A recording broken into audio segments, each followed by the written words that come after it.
Buenos días, queridos amigos. Volvemos con nuestra pequeña lectura del libro de los mediums. Hablemos de la teoría de las manifestaciones físicas. Tenemos los movimientos y levantamientos, ruidos, aumento y disminución del peso de los cuerpos. Bueno, una vez que ha sido demostrada la existencia de los espíritus por medio del razonamiento y de los hechos, así como su posibilidad de actuar sobre la materia, se trata ahora de saber cómo se opera esa acción y cómo para hacer que las mesas y los otros cuerpos inertes se muevan.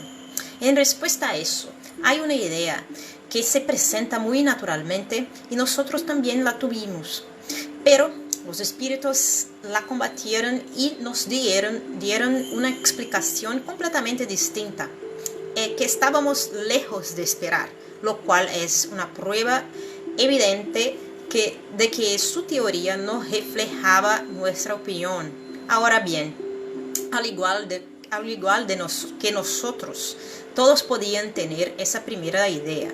En cambio, en lo que respecta a la teoría que presentaron los espíritus, no creemos que alguna vez se le haya ocurrido a alguien. Fácilmente se reconocerá cuán superior es a la nuestra, aunque menos sencilla, porque ofrece la solución de una cantidad de otros hechos que no encontraban una explicación satisfactoria. Desde el momento en que se conoció la naturaleza de los espíritus, su forma humana, las propiedades semimateriales del perispíritu, la acción mecánica que éste puede ejercer sobre la materia, y desde que en casos de aparición se han visto manos fluídicas e incluso tangibles que tomaban objetos y los trasladaban. Se creyó, como era natural, que el espíritu se servía muy simplemente de sus propias manos para hacer que la mesa girara y de la fuerza de sus brazos para que ella se levantara en el aire. No obstante, en ese caso, ¿para qué se necesitaba un medium? ¿No podía el espíritu actuar por sí mismo? Porque es evidente que el medium, que por lo general apoya las manos en sentido contrario al del movimiento de la mesa, o incluso no las apoya para nada, no puede secundar al espíritu mediante ninguna acción muscular. Dejemos en primer lugar que hablen los espíritus a quienes hemos interrogado sobre esta cuestión. El espíritu de San Luis nos dio las siguientes respuestas y muchos otros las confirmaron posteriormente. ¿El fluido universal es una emanación de la divinidad? No. Respuesta: no. Pregunta: ¿es una creación de la divinidad? Respuesta: todo es creado excepto Dios. Pregunta: ¿el fluido universal es al mismo tiempo el elemento universal? Respuesta: sí, es el principio elemental de todas las cosas. Pregunta: ¿tiene alguna relación con el fluido eléctrico cuyos efectos no conocemos? Respuesta: es su elemento. Pregunta: ¿cuál es el estado en que el fluido universal se nos presenta en su mayor simplicidad? Respuesta: para hallarlo en su simplicidad absoluta sería preciso que nos remontáramos hasta los espíritus puros. En vuestro mundo siempre se halla más o menos modificado para formar la materia compacta que os rodea. No obstante, podéis decir que el estado en que se encuentra más próximo a esa simplicidad es el del fluido que denomináis fluido magnético animal. Pregunta: se ha dicho que el fluido universal es la fuente de la vida. ¿Es al mismo tiempo la fuente de la inteligencia? Respuesta: no, ese fluido solo anima a la materia. Pregunta: dado que ese fluido compone al perispíritu, parece que en este se encuentra en una especie de estado de condensación que hasta cierto punto no aproxima a la materia propiamente dicha. Hasta cierto punto, y respuesta, hasta cierto punto, como dices, ya que no posee todas las propiedades de la materia. Estás más o menos condensado según los mundos. Pregunta: ¿de qué modo puede un espíritu operar el movimiento de un cuerpo sólido? Respuesta: combina una parte del fluido universal con el fluido que se desprende del medium apropiado para producir ese efecto. Pregunta: ¿los espíritus levantan la mesa con la ayuda de sus propios miembros, en cierto modo solidificados? Respuesta: esta respuesta no te conducirá todavía a lo que deseas. Cuando una mesa se mueve bajo vuestras manos, el espíritu invocado toma el fluido universal, lo necesario para animar esa mesa con una vida artificial. Preparada de ese modo, el espíritu atrae la mesa y la mueve bajo la influencia de su propio fluido, que se desprende por efecto de su voluntad. Cuando la masa que desea poner en movimiento es demasiado pesada para él, llama en su ayuda a espíritus que se encuentran en las mismas condiciones que él. A causa de su naturaleza etérea, el espíritu propiamente dicho no puede actuar sobre la materia densa sin un intermediario, es decir, sin el lazo que lo une a la materia. Ese lazo se constituye lo que vosotros denominás perispíritu. Os da la clave de todos los fenómenos espíritas materiales. Creo que me expliqué con suficiente claridad como para ser comprendido. Y ahora tiene una observación. Llamamos la atención sobre la primera frase de la respuesta precedente. Esta respuesta no te conducirá todavía a lo que deseas. El espíritu había comprendido perfectamente que todas las preguntas anteriores solo se le habían formulado para llegar a esta última, y hace alusión a nuestro pensamiento, que esperaba en efecto una respuesta muy diferente, es decir, la confirmación de la idea que teníamos acerca de la manera en que los espíritus hacen que las mesas se muevan. Pregunta: los espíritus a quienes llama en su ayuda, el espíritu que desea mover un objeto, ¿son inferiores a él? ¿Están bajo sus órdenes? Respuesta: casi siempre son iguales a él y muchas veces acuden por sí mismos. Pregunta: ¿son todos los espíritus aptos para producir fenómenos de ese género? Respuesta: los espíritus que producen ese tipo de efectos son siempre inferiores y todavía no se han desprendido por completo de toda la influencia material. Pregunta: comprendemos que los espíritus superiores no se ocupen de cosas que están por debajo de ellos. No obstante, preguntamos si, dado que se hallan más desmaterializados, tendrían el poder de hacerlo en caso de que lo desearan. Respuesta: los espíritus superiores tienen la fuerza moral, así como los otros tienen la fuerza física. Cuando los superiores necesitan de esta fuerza, se sirven de los que la poseen. ¿No se os ha dicho que se sirven de espíritus inferiores, así como vosotros os valéis de las personas que cargan fardos? Y ahora tiene una observación que dice: se ha dicho que la densidad del perispíritu, si así puede decirse, varía de acuerdo con el estado de los mundos. Parece que también varía en un mismo mundo, según los individuos. En los espíritus adelantados moralmente, el perispíritu es más sutil y su densidad se acerca a de los espíritus elevados. En los espíritus inferiores, por el contrario, se acerca a la materia. Eso hace que los espíritus de baja categoría conserven por tanto tiempo las ilusiones de la vida terrenal.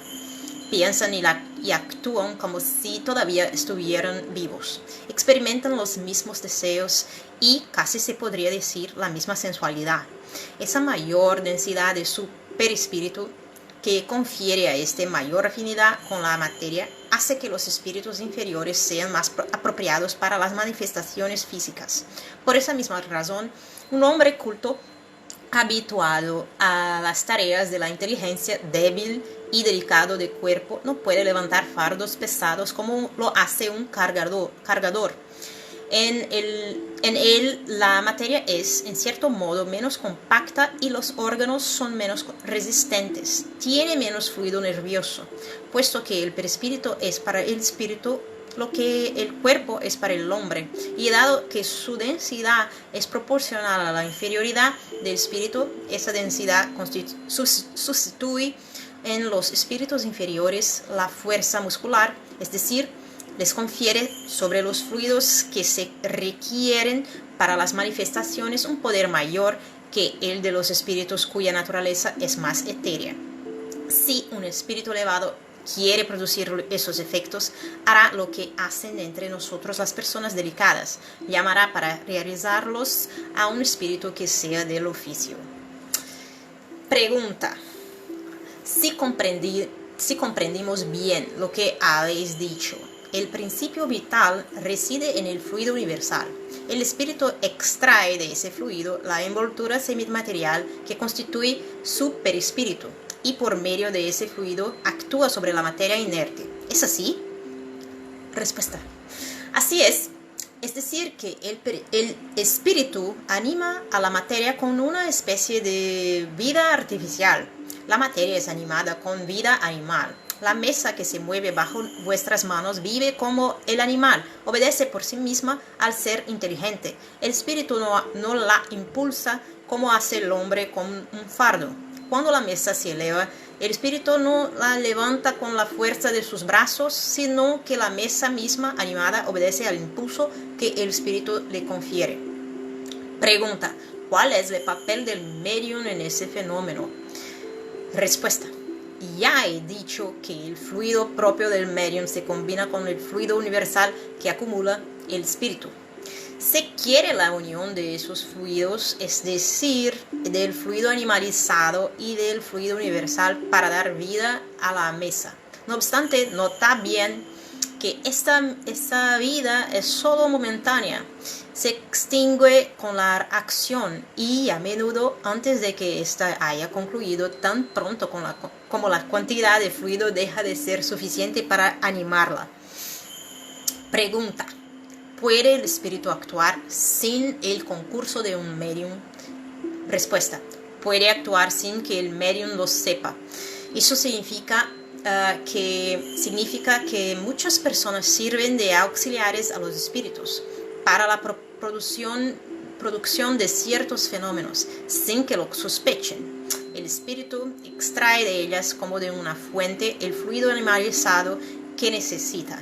A eso se debe que el concurso de un medium, tal como vosotros lo entendéis, no siempre sea necesario, lo que ocurre sobre todo en los fenómenos espontáneos. Pregunta: ¿la mesa animada actúa con inteligencia? ¿Piensa? Respuesta: no piensa, como tampoco lo hace la bengala con que hacéis una señal inteligente. Sin embargo, la vitalidad con que está animada le permite obedecer al impulso de una inteligencia. Sabed, pues, que la mesa que se mueve no se convierte en espíritu y que no tiene de por sí ni pensamiento ni voluntad. Tiene una observación. En el lenguaje usual nos valemos muchas veces de una expresión semejante. Cuando una rueda gira a alta velocidad, decimos que está animada con un movimiento rápido. Pregunta: ¿cuál es la causa preponderante en la producción de ese fenómeno? ¿El espíritu o el fluido?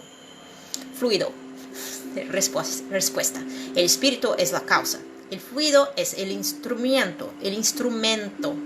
Ambos son necesarios. Pregunta: En este caso, ¿qué papel desempeña la voluntad del medium? Respuesta: el de llamar a los espíritus y secundarlos en el impulso que dan al fluido. Pregunta: ¿la acción de la voluntad es siempre indispensable? Respuesta: aumenta el poder, pero no siempre es necesaria, ya que el movimiento puede producirse a pesar de esa voluntad, lo que prueba la existencia de una causa independiente del medium. Una observación: no siempre es necesario el contacto de las manos para que un objeto se mueva. La mayoría de las veces solo se lo requiere para dar el primer impulso. No obstante, cuando el objeto está animado, puede obedecer a la voluntad sin contacto material. Eso depende del poder del medium o de la naturaleza del espíritu. Incluso un primer contacto no siempre es indispensable, y la prueba de ello está en los movimientos y desplazamientos espontáneos que nadie se propuso provocar. Pregunta: ¿por qué no todas las personas pueden producir el mismo efecto y no todos los mediums tienen el mismo poder? Respuesta: eso depende de la organización y de la mayor o menor facilidad con que se puede operar la combinación de los fluidos. Además, el espíritu del medium simpatiza en mayor o menor medida con los espíritus que encuentran en el poder fluídico necesario. Sucede con ese poder lo mismo que con el de los magnetizadores, que no tiene la misma intensidad. En ese aspecto, hay personas que son completamente refractarias. En otras, la combinación de los fluidos solo se opera mediante un esfuerzo de su voluntad. En otras, por último, la combinación se produce con tanta naturalidad y tan fácilmente que ni siquiera se dan cuenta de ello y sirven de instrumento sin que lo sepan, como ya lo hemos dicho. Véase más adelante el capítulo acerca de las manifestaciones espontáneas. Observación: no cabe ninguna duda de que el magnetismo es el principio de estos fenómenos, pero no como generalmente se lo entiende. Prueba de ello es que existen magnetizadores muy poderosos que no lograrían hacer que se mueva un simple velador, y personas, incluso niños, que aunque no pueden magnetizar, basta con que pongan los dedos sobre una mesa pesada para que ésta se sacuda. Por consiguiente, si el poder mediúnico no se corresponde con el poder magnético, significa que la causa es otra. Pregunta: ¿las personas a las que se denomina eléctricas pueden ser consideradas mediums? Respuesta: esas personas extraen de sí mismas el fluido necesario para la producción del fenómeno y pueden actuar sin el concurso de los espíritus. En ese caso, no son mediums en el sentido que se atribuye a esta palabra, pero también puede suceder que un espíritu las asista y aproveche sus disposiciones naturales. Observación: sucedería con esas personas lo que con los sonámbulos, que pueden actuar con o sin el concurso de los espíritus. Véase en el capítulo sobre los mediums el artículo relativo a los mediums sonámbulos. Pregunta: ¿el espíritu que actúa sobre los cuerpos sólidos para moverlos penetra en la sustancia de esos cuerpos o permanece fuera de ella? Respuesta: lo uno y lo otro. Hemos dicho que la materia no representa un obstáculo para los espíritus. Ellos todo lo penetran. Una porción del perispíritu se identifica, por así decirlo, con el objeto en el que penetra. Pregunta: ¿cómo hace el espíritu para golpear? ¿Se sirve de un objeto material? Respuesta: no, así como tampoco utiliza los brazos para levantar la mesa. Vosotros sabéis que el espíritu no tiene un martillo a su disposición. Su martillo es el fluido combinado, puesto en acción por su voluntad, tanto para mover como para golpear. Cuando mueve un objeto, la luz os da la percepción de los movimientos. Cuando golpea el aire, os conduce el sonido. Pregunta. Entendemos que sea así cuando el espíritu golpea en un cuerpo duro, pero ¿cómo puede hacer que se escuchen ruidos o sonidos articulados en el propio aire? Respuesta. Puesto que actúa sobre la materia, el espíritu puede obrar tanto sobre una mesa como sobre el aire. En cuanto a los sonidos articulados, puede imitarlos como todos los demás ruidos. Pregunta. Dices que el espíritu no se sirve de sus manos para mover la mesa. Sin embargo, en ciertas manifestaciones visuales se han visto aparecer manos que recorrían el teclado de un piano, oprimían las teclas y producían sonidos. El movimiento de las teclas, en ese caso, no se debe, como parece, a la presión de los dedos. Esa presión no es tan directa y real como la que sentimos en nosotros mismos cuando las manos que la ejercen dejan marcas en la piel. Respuesta. Vosotros no podéis comprender la naturaleza de los espíritus ni de qué modo actúan, a no ser por medio de comparaciones que solo os dan una idea incompleta. Es un error querer equiparar siempre vuestros métodos a los procesos de los que ellos se valen, pues esos procesos deben estar en relación con la organización que les es propia. No os he dicho que el fluido del perispíritu penetra la materia y se identifica con ella, animándola con una vida artificial. Pues bien, cuando el espíritu pone los dedos sobre las teclas, los pone realmente y hasta los mueve. Con todo, no ejerce una presión por medio de una fuerza muscular, sino que anima las teclas y de la misma manera que lo hace con la mesa. Y entonces las teclas, que obedecen a su voluntad, se mueven y hacen vibrar las cuerdas. Asimismo, sucede aquí un hecho que os resulta difícil comprender, y es que algunos espíritus son tan poco adelantados y tan materiales, si se los compara con los espíritus elevados, que conservan todavía las ilusiones de la vida terrenal, de modo que creen actuar como cuando tenían un cuerpo. No comprenden la verdadera causa de los efectos que producen, al igual que un campesino es incapaz de comprender la teoría de los sonidos que articula. Preguntad a esos espíritus de qué manera tocan el piano y os responderán que golpean las teclas con sus dedos porque creen que eso es lo que hacen. El efecto se produce instintivamente en ellos sin que sepan cómo, pese a que depende de su voluntad.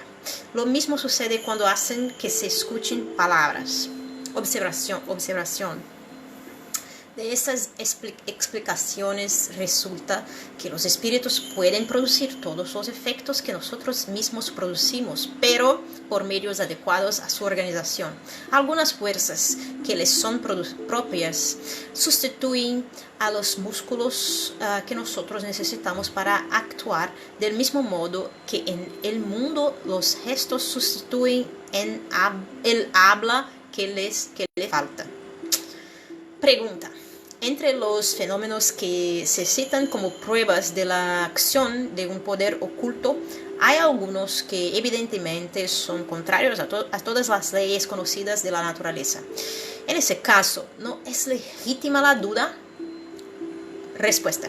Eso se debe a que el hombre se encuentra lejos de conocer todas las leyes de la naturaleza. Si las conociera todas, sería un espíritu superior. Por consiguiente, cada día que pasa ofrece un desmentido a los que, como suponen que todo lo saben, pretenden poner límites a la naturaleza, aunque no por eso son menos orgullosos. Al develarle sin cesar nuevos misterios, Dios advierte al hombre que desconfíe de sus propias luces, porque día vendrá en que la ciencia del más sabio será confundida. ¿No disponéis todos los días de ejemplos de cuerpos animados de un movimiento capaz de resistir a la fuerza de gravedad? La bala de cañón arrojada al aire, no vence durante algunos momentos a esa fuerza? Pobres hombres, que os consideráis muy sabios y cuya tonta vanidad es humillada a cada instante. Sabed que todavía sois demasiado pequeños. Pregunta. Estas explicaciones son claras, categóricas y sin ambigüedad. Resalta de ellas como punto esencial que el fluido universal donde reside el principio de la vida es el agente principal de las manifestaciones. Ahora no me pregunta, la continuación. Perdón. Y que ese agente recibe el impulso del espíritu, ya se halle encarnado o errante. Ese fluido condensado constituye el perispíritu o envoltura semimaterial del espíritu. En el estado de encarnación, el perispíritu está unido a la materia del cuerpo. En el de erraticidad está libre. Cuando el espíritu se encuentra encarnado, la sustancia del perispíritu está más o menos ligada, más o menos adherida, y si así podemos decirlo. En algunas personas, como consecuencia de sus organizaciones, hay una especie de emanación de ese fluido, y eso es, hablando con propiedad, lo que constituye los medios de influencias físicas. La emisión del fluido animalizado puede ser más o menos abundante y más o menos fácil su combinación, de donde resultan mediums con mayor o menor poder. Esa emisión no es permanente, lo que explica la intermitencia del poder mediúnico. Hagamos una comparación. Cuando se tiene la voluntad de actuar materialmente sobre un punto cualquiera colocado a distancia, el que quiere es el pensamiento, pero el pensamiento no irá por sí solo a golpear ese punto. Necesita un intermediario al que pueda dirigir, un bastón, un proyectil, una corriente de aire, etc. Nota también que el pensamiento no actúa directamente sobre el bastón, porque si no lo tocáramos, no se movería.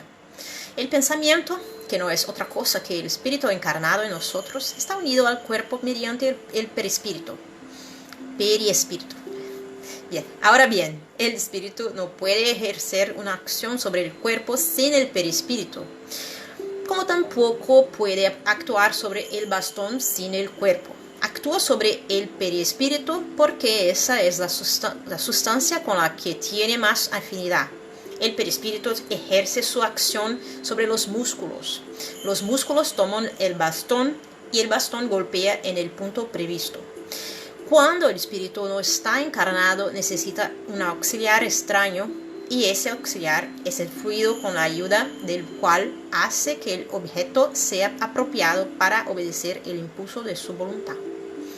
De este modo, cuando un objeto es puesto en movimiento, levantado o arrojado al aire, no se debe a que el espíritu lo toma, lo empuja y lo mantiene suspendido como haríamos con nuestra mano. El espíritu lo satura, por así decirlo, con su fluido combinado con el fluido del medium, y el objeto, momentáneamente vivificado de esa manera, actúa como lo haría un ser vivo, con la única diferencia de que, como no posee voluntad propia, sigue el impulso de la voluntad del espíritu. Dado que el fluido vital, impulsado en cierto modo por el espíritu, da una vida artificial y momentánea a los cuerpos inertes, y puesto que el perispíritu no es más que ese mismo fluido vital, se sigue de ahí que es el propio espíritu, cuando está encarnado, el que da vida a su cuerpo por medio del perispíritu. El espíritu permanece unido a ese cuerpo en tanto la organización de éste lo permita. Cuando el cuerpo muere, el espíritu se retira. Ahora bien, si en vez de tomar una mesa, esculpimos una estatua de madera y actuamos sobre ella del mismo modo que sobre la mesa, tendremos una estatua que se moverá, que golpeará, que responderá con sus movimientos y sus golpes. Tendremos, en una palabra, una estatua momentáneamente animada con una vida artificial. Entonces, así como nos hemos referido a las mesas parlantes, también podremos hablar de las estatuas parlantes. ¿cuánta luz proyecta esta teoría sobre una inmensidad de fenómenos hasta ahora sin resolución? ¿Cuántas alegorías y efectos misteriosos explica? Con todo, los incrédulos prosiguen con su objeción en cuanto a que el fenómeno del levantamiento y la suspensión de las mesas sin un punto de apoyo es imposible porque resulta contrario a la ley de gravedad. En primer lugar, les responderemos que la negación no constituye una prueba. En segundo lugar, que si el hecho existe, no importa que sea contrario a todas las leyes conocidas, pues esto prueba una sola cosa, que se basa en una ley desconocida y que los negadores no pueden tener la pretensión de conocer todas las leyes de la naturaleza. Acabamos de explicar una de esas leyes, pero eso no es razón para que los incrédulos la acepten, precisamente porque ha sido revelada por espíritus que dejaron su vestimenta terrenal, en lugar de serlo por espíritus que aún llevan puesta esa vestimenta y que ocupan sillones en la academia. Según este criterio, si el espíritu de Arago hubiese presentado esa ley cuando vivía en la tierra, ellos la habrían aceptado con los ojos cerrados, pero como proviene del espíritu de Arago que ha muerto, es una utopía. ¿A qué se debe esto? ¿A qué creen que al morir Arago también murió con todo lo que había en él? No pretendemos disuadirlos. Sin embargo, como esta objeción podría incomodar a ciertas personas, intentaremos darles una respuesta ubicándonos en el punto de vista en que ellas se encuentran, es decir, haciendo abstracción por un instante de la teoría de la animación artificial. Cuando se hace el vacío dentro de la campana de la máquina neumática, esa campana se adhiere con tal fuerza a su soporte que es imposible levantarla debido al peso de la columna de aire que ejerce presión sobre ella. Déjese entrar el aire y la campana se podrá levantar con la mayor facilidad, porque el aire que queda dentro contrabalancea al aire del exterior, mientras que abandonada a sí misma permanecerá pegada al soporte por efecto de la ley de gravedad. Comprímase ahora el aire que está en su interior, generando una densidad mayor que la del aire que está afuera, y la campana se elevará pese a la gravedad. Si la corriente de aire es rápida y violenta, la campana se mantendrá suspendida en el espacio sin ningún punto de apoyo visible, tal como esos muñecos que giran encima de un surtidor de agua. ¿Por qué entonces el fluido universal, que es el elemento básico de toda la materia, acumulado alrededor de la mesa, no podría tener la propiedad de disminuir o aumentar su peso específico relativo, como lo hace el aire con la campana de la máquina neumática, como lo hace el gas hidrógeno con los globos, sin que para eso sea necesaria la derogación de la ley de gravedad? ¿Conocéis acaso todas las propiedades de todo el poder de ese fluido? No. Entonces no neguéis un hecho porque no lo podéis explicar. Volvamos a la teoría del movimiento de la mesa. Si por el medio que hemos indicado el espíritu puede levantar una mesa, también podrá levantar cualquier otra cosa. Un sillón, por ejemplo.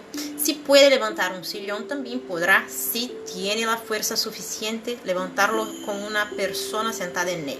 Esta es, pues, la explicación del fenómeno que ha producido incontables veces consigo mismo y con otras personas el señor Home.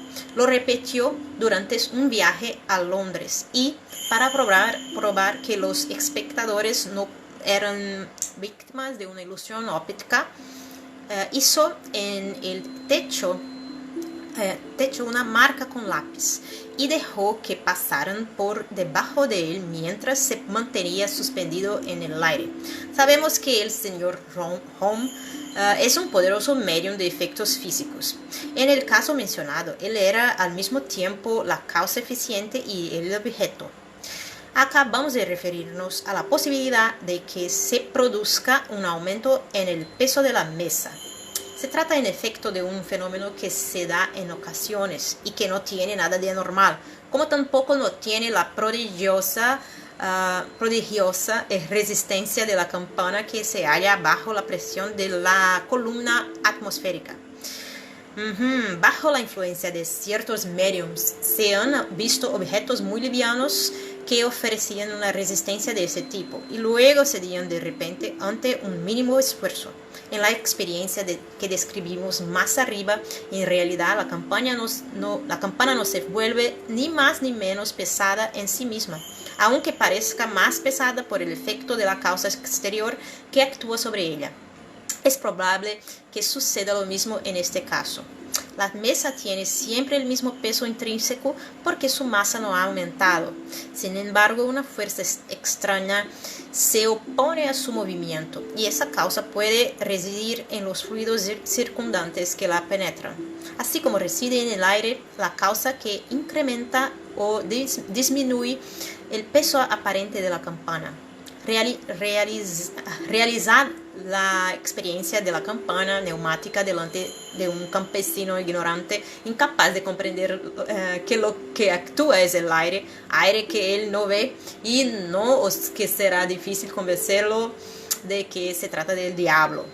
Tal vez se diga que, como ese fluido es imponderable, su acumulación no puede aumentar el peso de un objeto. Estamos de acuerdo, pero notad que si hemos utilizado el término acumulación, ha sido por comparación y no porque hayamos identificado de modo absoluto ese fluido con el aire.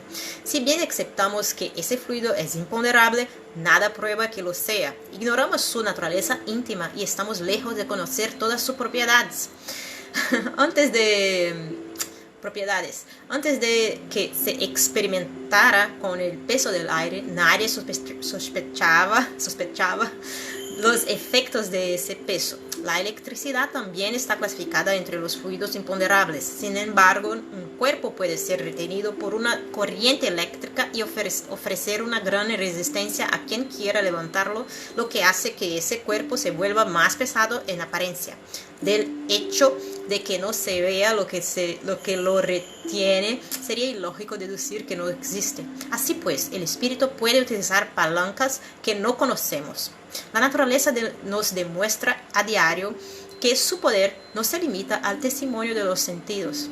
Solo por una causa semejante es posible explicar el notable fenómeno del que se han observado tantos ejemplos de una joven débil y delicada que levantaba con los dedos sin esfuerzo y como si se tratara de una pluma a un hombre fuerte y robusto junto con la silla en la que él está sentado. La prueba de que la causa del fenómeno es ajena a la personalidad, a la persona que lo produce, se encuentra en las intermitencias de esa facultad. Bueno,